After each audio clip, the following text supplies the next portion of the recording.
Los Angeles, January 1947. The city glittered under neon and ambition, movie stars smiled on billboards, jazz spilled from basement clubs, and dreams arrived daily on Greyhound buses. But beneath the gloss, something darker stirred. A young woman walked these streets. Her name was Elizabeth Short. She dreamed of becoming an actress. She loved poetry, wore black dresses, smiled easily. To history, she would become known as the Black Dahlia. But that name? It was never hers. It was given to her by headlines hungry for spectacle, after she vanished, after she was found, after silence swallowed the truth whole. Every mystery has a story, but not every story has an answer. Every week, we uncover the chilling cases that have haunted investigators for years. Unsolved disappearances, cold cases, and the darkest secrets waiting to be discovered. Are you ready to uncover the truth? Join us, if you dare. The Unsolved Chronicle. Who was she, really? Who took her from this world with such chilling precision? And why, nearly 80 years later, does her case remain one of America's most meticulously staged, yet utterly unsolved, mysteries? This is not a story of gore. Not a tale to shock. This is a ghost story written in police reports and unanswered phone calls. A labyrinth of shadows where every clue leads deeper into fog, and no one ever found the center. Let's begin, not with how she died, but with how she lived. And how, step by step, she disappeared into the void. Elizabeth Short was born July 29, 1924, in Boston, Massachusetts. Her father abandoned the family when she was young. Her mother raised her in difficult circumstances. Elizabeth suffered from chronic asthma, which shaped much of her early life. In 1942, at age 18, she moved to California, first to Vallejo, then Santa Barbara, drawn by the promise of Hollywood and a rumored reunion with her father, who had faked his own death years earlier. She worked odd jobs, clerical work, waitressing, always chasing stability, always drifting. By late 1946, Elizabeth settled in Los Angeles. Friends described her as polite, soft-spoken, fond of poetry and romantic films. She often wore black clothing, not out of morbidity, but because it was slimming and stylish. She was sometimes seen at the Biltmore Hotel lobby, hoping to meet someone who might help her break into pictures. Her last confirmed sighting was on January 9, 1947. She was seen walking near the Crown Grill cocktail lounge on South Figueroa Street, possibly heading toward a bus stop. Witnesses said she appeared cheerful, even excited, perhaps about a date, perhaps about a new opportunity. No one knows for sure. She was reported missing on January 15 by a friend, Marjorie Graham, after Elizabeth failed to return home or respond to messages. Then, January 15, 1947, the discovery. A housewife named Betty Berzinger was walking with her young daughter through Leimert Park, near Norton Avenue and 39th Street, when she saw what she thought was a discarded department store mannequin lying in the weeds beside the sidewalk. It wasn't. Police arrived. What they found shocked even seasoned detectives. We will not describe the condition, only this: the scene was staged with eerie, surgical precision. The location, a quiet residential street, suggested the killer knew the area well. There were no screams reported. No witnesses. No immediate suspects. The press descended like vultures. Black Dahlia, a nickname likely inspired by Elizabeth's wardrobe in the 1946 film The Blue Dahlia, splashed across front pages. The media circus began. Tips flooded in, over 500 in the first week alone. Hoaxes, confessions, wild accusations. None led anywhere solid. Detectives from LAPD's Central Division took charge. Lead investigators included Captain Jack Donahoe and Lieutenant Frank Jemison. They chased hundreds of leads, ex-boyfriends, drifters, doctors, loners. One man, Robert "Red" Manley, who had driven Elizabeth to LA weeks earlier, was interrogated extensively but cleared. Another, pharmacist Patrick O'Reilly, sent bizarre, poetic letters to police claiming knowledge, but was deemed mentally unstable. Fingerprints were taken. Handwriting analyzed. Neighborhoods canvassed. Nothing stuck. One strange detail, shortly after the body was found, someone used a payphone near the scene to call the Examiner newspaper, taunting them with inside knowledge. Police traced the call. Too late. The trail went cold.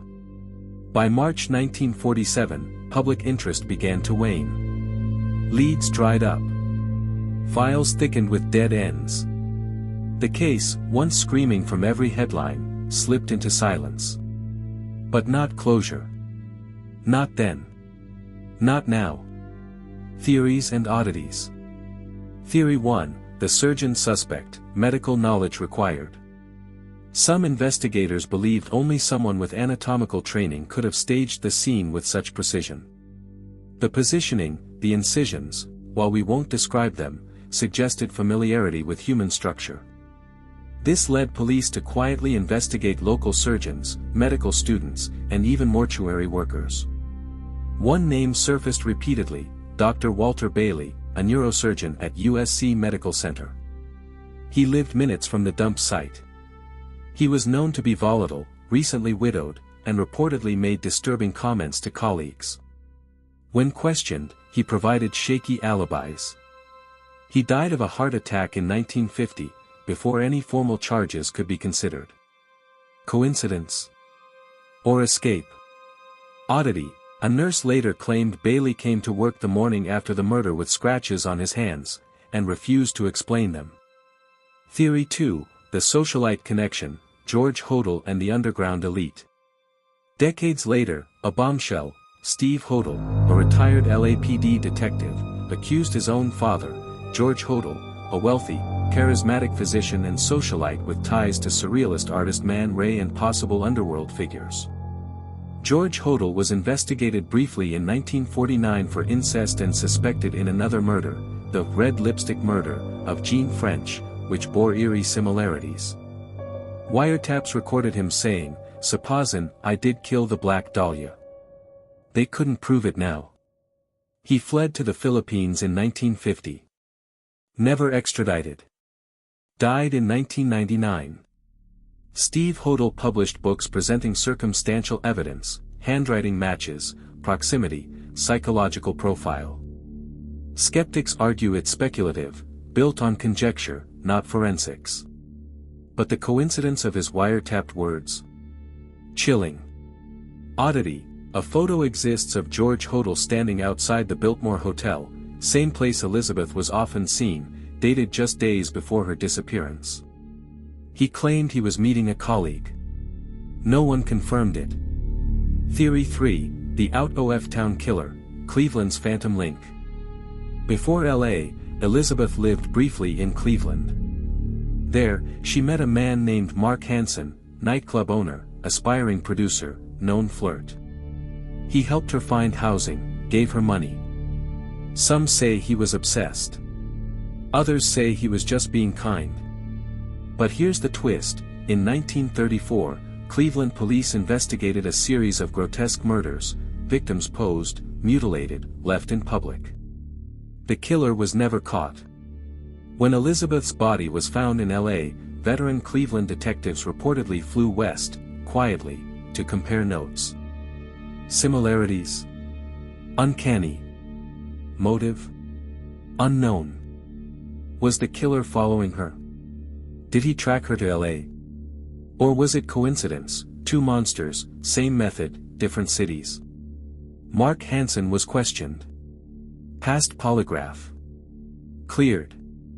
But, he kept Elizabeth's personal belongings after her death. Why? Sentiment?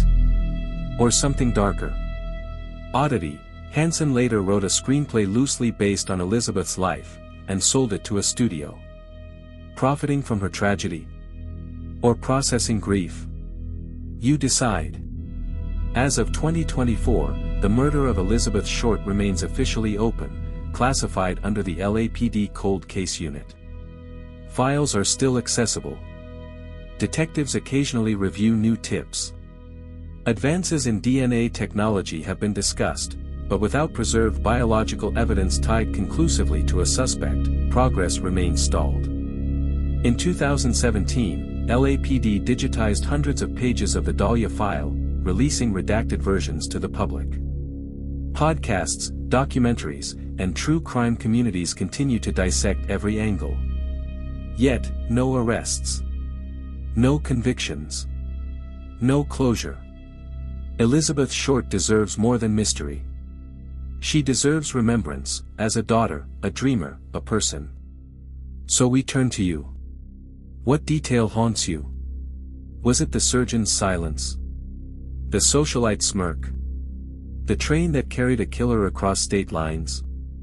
Or is the answer still buried, in an attic, a diary, a confession never mailed? Share your respectful theories below. Debate the oddities. Question the gaps. Because in true crime, sometimes the audience sees what the system missed. And if nothing else, let her name be spoken with dignity. Not as the Black Dahlia, but as Elizabeth Short. A life. Not a legend. A soul. Not a spectacle.